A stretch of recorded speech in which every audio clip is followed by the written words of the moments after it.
आज हम पढ़ेंगे क्लास 10th का एक बहुत इंपॉर्टेंट टॉपिक जिसका नाम है human digestive system. Human digestive system में बहुत सारे ऑर्गन्स इन्वॉल्व होते हैं और क्या होता है बेटा, इसमें बहुत सारे एंजाइम्स भी इन्वॉल्व होते हैं। बच्चे क्या होते हैं, भूल जाते हैं कि कौन सा एंजाइम का फंक्शन क्या क्या था। तो इस 5 मिनट की वीडियो में हम ये सारी चीजें क्या करेंगे, डिस्कस करेंगे। तो सबसे पहले बेटा स्टार्ट करते हैं। देखिए, क्या हमें पढ़ना है ह्यूमन डाइजेस्टिव सिस्टम, लेकिन अगर मैं बात करूँ ह्यूमन बींग्स में कौन सा न्यूट्रिशन होता है, तो होता है होलोजोइक मोड ऑफ न्यूट्रिशन। जिसका मतलब क्या होता है कि हम खाना अगर इंटेक करते हैं तो उसको डायरेक्ट क्या करते हैं, सॉलो कर लेते हैं। डायरेक्ट डायरेक्ट क्या करते हैं, निगलने के प्रोसेस को क्या कहते हैं, होलोजोइक मोड ऑफ न्यूट्रिशन। ये किसमें होता है, सिर्फ ह्यूमन बींग्स में होता है। अगर मैं बात करूँ इसके कितने स्टेप्स होते हैं, टोटल कितने स्टेप्स होते हैं, 5 स्टेप्स होते हैं। अगर मैं बात करूँ स्टेप नंबर 1 की, तो उसमें क्या होता है, स्टेप नंबर 1 इंजेशन होता है, स्टेप नंबर 2 होता है डाइजेशन, स्टेप नंबर 3 होता है एब्जॉर्प्शन, और स्टेप नंबर 4 होता है एसिमिलेशन, एंड 5 कौन सा होता है, इजेशन। अगर मैं बात करूँ डिटेलिंग में, तो अगर जो स्टेप नंबर 1 है बेटा, इजेशन, इंजेशन का प्रोसेस। इजेशन में क्या होता है कि हम क्या करते हैं, फूड को इनटेक करते हैं। फूड को खाना माउथ के थ्रू ही क्या कहलाता है, इंजेशन की प्रोसेस कहलाता है। तो आप क्या लिखेंगे, इनटेक ऑफ फूड को क्या कहते हैं, इंजेशन। अगर मैं बात करूँ डाइजेशन की, तो डाइजेशन के प्रोसेस में बेटा क्या होता है, सेकंड नंबर पे आपने खाना खा लिया, अब आपको क्या करना है, उसमें उसको अच्छे से क्या करना है, डाइजेस्ट करना है। डाइजेस्ट करने के लिए बहुत सारे एंजाइम्स का हम यूज करते हैं। तो केमिकल डाइजेशन और मैकेनिकल डाइजेशन होता है हमारी बॉडी के अंदर, हमारी एलिमेंट्री कैनाल के अंदर। अगर अब मैं बात करूँ स्टेप नंबर 3 की, तो बेटा स्टेप नंबर 3 है क्या, बताओ स्टेप नंबर 3 क्या है, एब्जॉर्प्शन। स्टेप नंबर 3 है बेटा एब्जॉर्प्शन। एब्जॉर्प्शन स्टेप नंबर 3 हो गया। एब्जॉर्प्शन में क्या होता है बेटा, जो कॉम्प्लेक्स फूड है वो सिंपल में कन्वर्ट हो गया। अगर वो सिंपल में कन्वर्ट हो गया है तो उसे क्या करना है, अब हमारी जो स्मॉल इंटेस्टाइन से जो हमारा ब्लड है वो क्या करेगा, उसको एब्जॉर्ब करेगा। तो वो हो गया एब्जॉर्प्शन की प्रोसेस। अब मैं बात करूँ स्टेप नंबर 4 की, तो बेटा इसमें क्या होता है, एसिमिलेशन। एसिमिलेशन का मतलब है कि जो हमारा हमने एब्जॉर्ब कर ली चीजें ब्लड में, अब वो ब्लड क्या करेगा, ट्रांसपोर्ट करेगा सेल्स तक उन चीजों को। किसको, glucose, amino acids, fatty acids, इन सबको क्या करेगा, सेल्स तक ट्रांसपोर्ट करेगा, और सेल्स क्या करेंगे, उसका यूज करेंगे, सेल्स और टिश्यूज।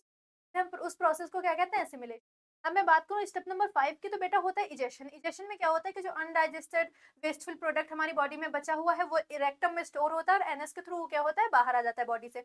उसे हम क्या कहते हैं, इजेशन। अब कुछ बच्चे ऐसे होते हैं जिनको इजेशन में बहुत कंफ्यूजन होती है, 5th नंबर पे वो एक्सक्रीशन लिख के आ जाते हैं। तो एक्सक्रीशन प्रोसेस दूसरी होती है और इजेशन प्रोसेस दूसरी होती है। अगर मैं बात करूँ एक्सक्रीशन की, तो उसमें क्या होता है कि जब हमारा ब्लड फिल्टर होता है किडनी में, तो वहां से क्या होती है, यूरिन फॉर्म होती है। अगर उस यूरिन को हम एक्सक्रीट आउट कर रहे हैं अपनी बॉडी से, तो उससे हम कहते हैं एक्सक्रीशन। लेकिन अगर हम अनडाइजेस्टेड फूड को निकाल रहे हैं अपनी बॉडी से, तो उसको बेटा हम कहते हैं इजेशन की प्रोसेस। उसमें ये नहीं, आप कुछ बच्चे क्या करते हैं, वहां पे एक्सक्रीशन लिख के आ जाते हैं। एक्सक्रीशन अलग प्रोसेस है और इजेशन क्या है, अलग प्रोसेस है। अब मैं बात करूँ तो इन सबकी डेफिनेशंस क्या होती है, तो यहाँ पे लिखी हुई है डेफिनेशन, आप चाहे तो क्या कर सकते हैं, इसको याद कर सकते हैं। ठीक है, सबसे नंबर 1 पे इंजेशन, फिर डाइजेशन, फिर absorption and assimilation, and finally क्या है, इजेशन। ठीक है, तो ये क्या हो गई, उसकी डेफिनेशन हो गई। अब हम करते हैं फाइनली डिस्कस करते हैं कि ह्यूमन डाइजेस्टिव सिस्टम में कौन कौन से ऑर्गन्स इन्वॉल्व होते हैं हमारे एलिमेंट्री कैनाल में, और कौन कौन से ग्लैंड्स जो होते हैं वो हेल्प करते हैं इसके डाइजेशन में। देखिए बेटा, सबसे पहले क्या होता है कि हम फूड को क्या करते हैं, इनगल्फ करते हैं। सबसे पहले हम माउथ के थ्रू फूड को किसमें इनटेक करते हैं, किसमें करते हैं, बक्कल कैविटी में, जिसको हम क्या कहते हैं, माउथ। क्या है, जो हमारी बक्कल कैविटी है, ओरल कैविटी भी इसको कहते हैं, तो इसमें हम क्या करते हैं, फूड का इंटेक करते हैं। अगर मैं बात करूँ उसके बाद जो यहाँ पे कॉमन चैम्बर होता है, फेरिंग्स, क्या होता है, फूड भी आता है और एयर भी आती है। तो फेरिंग्स में जाता है हमारा खाना, फिर उसके बाद कहाँ जाएगा, हमारे इसोफेगस में। इसोफेगस क्या है, हमारी फूड पाइप है, तो उसमें खाना जाएगा। इसोफेगस के बाद जस्ट हमारे लेफ्ट साइड पे क्या होता है, स्टमक होता है। और क्या है बेटा, एक जे शेप्ड स्ट्रक्चर है जिसमें क्या होता है, हमारा मैकेनिकल और केमिकल दोनों टाइप का डाइजेशन होता है हमारे स्टमक में। फिर उसके बाद आती है बेटा हमारी स्मॉल इंटेस्टाइन। फिर उसके बाद स्मॉल इंटेस्टाइन में मेनली क्या होता है, डाइजेशन कंप्लीट हो जाता है। और जो डाइजेशन कंप्लीट हो गया है, जो सिंपल फॉर्म में फूड कन्वर्ट हो गया है, वो क्या होगा, ब्लड ब्लड क्या करेगा, उसको एब्जॉर्ब भी कर लेगा। अगर मैं बात करूँ लार्ज इंटेस्टाइन की, स्मॉल इंटेस्टाइन के बाद, तो लार्ज इंटेस्टाइन में क्या होता है कि जो हमारा वाटर होता है उसका एब्जॉर्प्शन होता है। जो हमारा वेस्टफुल प्रोडक्ट बचा हुआ है, उसमें जितना भी वाटर है उसको क्या करेंगे, एब्जॉर्ब कर लेंगे हमारे लार्ज इंटेस्टाइन में। फाइनली रेक्टम में क्या होता है, अनडाइजेस्टेड फूड क्या होता है, स्टोर होता है। और बात करूँ एनएस की, तो उसमें क्या होता है, उसके थ्रू क्या होता है, बाहर आ जाता है। अब अगर मैं बात करूँ बेटा, देखिए सबसे पहले क्या होता है कि सबसे पहले हमारा माउथ था। माउथ से हमने क्या किया, फूड को इनटेक किया। माउथ के बाद देखिए, माउथ को और क्या बोला गया है, बक्कल कैविटी। ये क्या है, आपके एनसीईआरटी का डायग्राम है।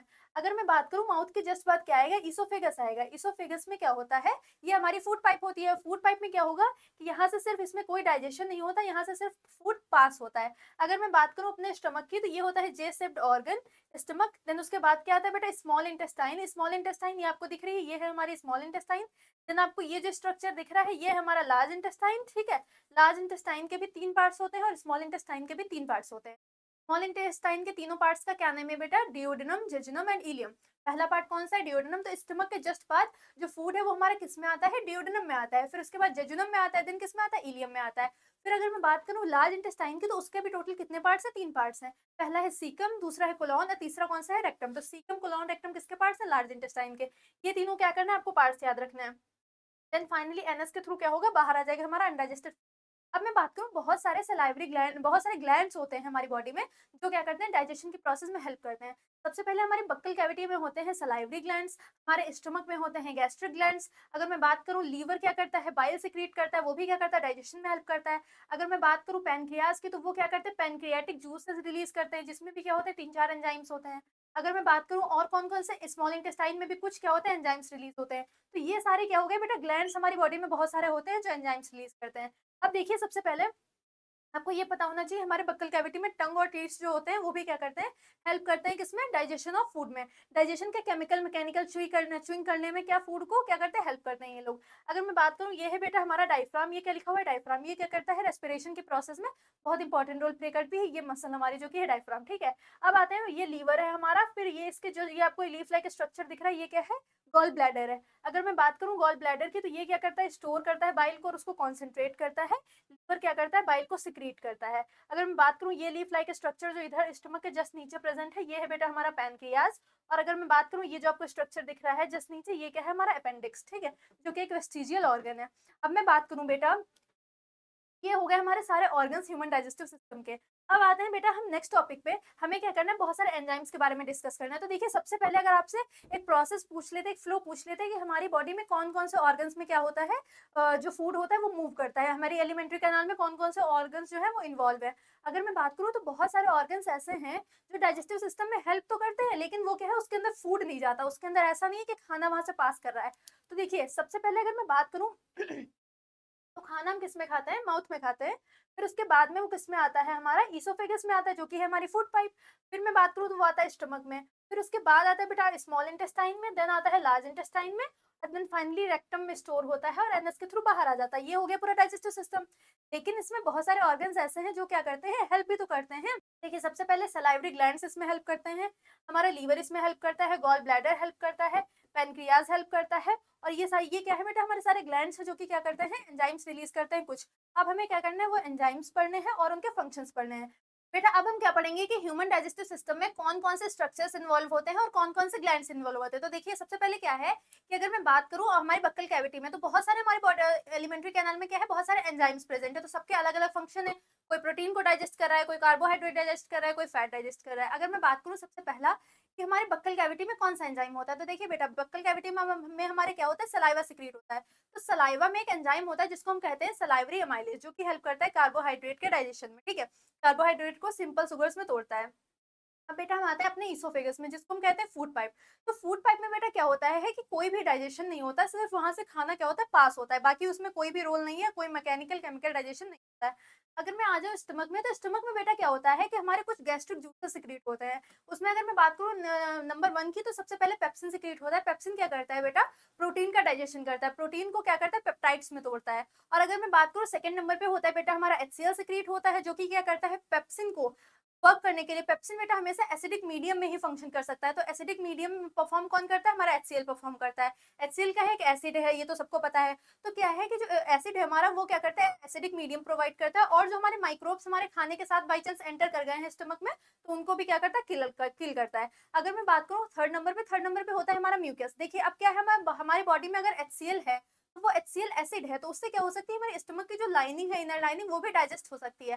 लेकिन हमें क्या करना है? स्टमक की लाइनिंग को प्रोटेक्ट करना है। अगर उसे प्रोटेक्ट करना है, तो क्या करना है? हमें म्यूकस सिक्रीट होता है हमारे स्टमक में, जो कि क्या करता है? स्टमक की लाइनिंग को प्रोटेक्ट करता है। किससे? एचसीएल से। ये हो गए हमारे गैस्ट्रिक जूसेस तीनों, कौन से? स्टमक के। अगर मैं बात करूँ स्मॉल इंटेस्टाइन में डाइजेशन जो होगा, उसमें क्या होगा? उसमें बहुत सारे सिक्रीशंस होते हैं स्मॉल इंटेस्टाइन में। सबसे पहले लीवर का सिक्रीशन होता है। लीवर क्या सिक्रीट करता है? बाइल जूस सिक्रीट करता है। बाइल जूस स्टोर किसमें होता है? गॉल ब्लैडर में स्टोर होता है। कॉन्सेंट्रेट भी गॉल ब्लैडर में होता है। अब मैं बात करूँ अगर स्मॉल इंटेस्टाइन में, तो बाइल का फंक्शन क्या होता है? तो देखिए, स्मॉल इंटेस्टाइन में जो बाइल है वो क्या करता है? जो फैट्स होते हैं हमारे, उनको क्या करता है? इमल्सिफाई करता है, उनको ब्रेक डाउन करता है। अगर मैं बात करूँ, अब क्या हो गया? ये हो गया लीवर का रोल। अगर मैं बात करूँ पैनक्रियाज, जो कि मैंने भी आपको बताया कि स्ट्रक्चर होता है, जो कि क्या करता है? पैनक्रियाटिक जूसेस को क्या करता है? सिक्रीट करता है। जो पैनक्रियाटिक जूसेस है बेटा हमारे, तो 3 होते हैं, 3 एंजाइम्स रिलीज़ करते हैं। तो देखिए 3 एंजाइम्स में सबसे पहला जो है वो है ट्रिप्सिन। लेकिन देखिए पैनक्रियाटिक जूसेस सिक्रीट कर रहा है पैनक्रियाज़, लेकिन पैनक्रियाज़ में कोई डाइजेशन नहीं हो रहा है। वो जूसेस कहाँ रिलीज़ किए जा रहे हैं? स्मॉल इंटेस्टाइन में रिलीज़ किए जा रहे हैं। तो अब मैं बात करूँ स्मॉल इंटेस्टाइन में सबसे पहले प्रोटीन का डाइजेशन कौन करता है? ट्रिप्सिन। ट्रिप्सिन एक प्रोटीन है जो ट्रिप्सिन एक एंजाइम है जो कि प्रोटीन का डाइजेशन करेगी। फिर आते हैं सेकंड नंबर पे, कौन सा एंजाइम है बताओ? Pancreatic amylase. पैनक्रियाटिक एमाइलेज क्या डाइजेस्ट करेगा? कार्बोहाइड्रेट को डाइजेस्ट करेगा। और मैं बात करूँ थर्ड नंबर पे होता है पैनक्रियाटिक लाइपेज। बेटा वो क्या डाइजेस्ट करता है? फैट्स को डाइजेस्ट करता है। तो देखिए स्मॉल इंटेस्टाइन में हमारा फाइनल डाइजेशन क्या होता है? कंप्लीट हो जाता है। तो कुछ चीजें जैसे कि आपको मैं बताऊं, कार्बोहाइड्रेट किस में कन्वर्ट हो जाता है? सिंपल सुगर्स में कन्वर्ट हो जाता है। प्रोटीन्स अमीनो एसिड्स में कन्वर्ट हो जाते हैं। और जो हमारा फैट है वो फैटी एसिड और किसमें? ग्लिसरॉल में कन्वर्ट हो जाता है। तो अब वो सिंपल फॉर्म में कन्वर्ट हो गया हमारा फूड। अब उसे हमें क्या करना है? हमारे जो स्मॉल इंटेस्टाइन में कुछ फिंगर लाइक प्रोजेक्शन होते हैं जिनको हम विलाई कहते हैं। विलाई क्या करती है? फूड को एब्जॉर्ब कर लेती है ब्लड में। और फिर क्या होता है? वो एब्जॉर्ब जो ब्लड है हमारा, जिसमें वो हमारा ग्लूकोज अमीनो एसिड सब कुछ एब्जॉर्ब हो चुका है, वो सेल्स के पास जाएगा और उनको क्या? न्यूट्रिशन प्रोवाइड करेगा। ये हो गया हमारा कंप्लीट डाइजेशन का प्रोसेस। अब देखिए मैं आपको एक फ्लो चार्ट में फटाक से क्या करती हूँ? रिवाइज करा देती हूँ। सबसे पहले क्या गया? हमारे माउथ में खाना गया। तो हमने एंट्री ऑफ फूड किससे हुई? माउथ से हुई। अगर मैं बात करूँ टीथ की, तो वो क्या कर रहे हैं? च्यूइंग करने में क्या कर रहे हैं? हेल्प कर रहे हैं किसको? खाने को। अगर मैं बात करूँ टीथ की, अब मैं बात करूँ टंग की, तो टंग क्या कर रहा है बेटा? सलाइवा को और फूड को आपस में अच्छे से मिक्स कर रही है। अब मैं बात करूँ, सलाइवरी ग्लैंड्स रिलीज करते हैं सलाइवा, जिसमें होता है सलाइवरी एमाइलेज। सलाइवरी एमाइलेज क्या है बेटा? एक एंजाइम है जो कि क्या है, जिसमें जो किसमें हेल्प करता है? कार्बोहाइड्रेट के डाइजेशन में हेल्प करता है। अब फाइनली जो हमारे इसोफेगस में खाना एंटर होगा, इसमें कोई भी डाइजेशन नहीं होता है बेटा, सिर्फ क्या होती है? पेरिस्टाल्टिक मूवमेंट होती है, कॉन्ट्रैक्शन और रिलैक्सेशन की प्रोसेस होती है जो इसमें होती है। ठीक है, ये हो गया इसोफेगस। अब आते हैं बेटा फाइनली हमारे स्टमक में कुछ जूसेस होते हैं, गैस्ट्रिक जूसेस। जैसे सबसे नंबर 1 पे है HCL, pepsin and mucus. Pepsin क्या करेगा? प्रोटीन का digestion. HCL acidic medium provide करेगा और म्यूकस क्या करेगा? स्टमक की लाइनिंग को प्रोटेक्ट करेगा। अब आते हैं बेटा, ये हो गए तीनों फंक्शन मैंने आपको बता दिए।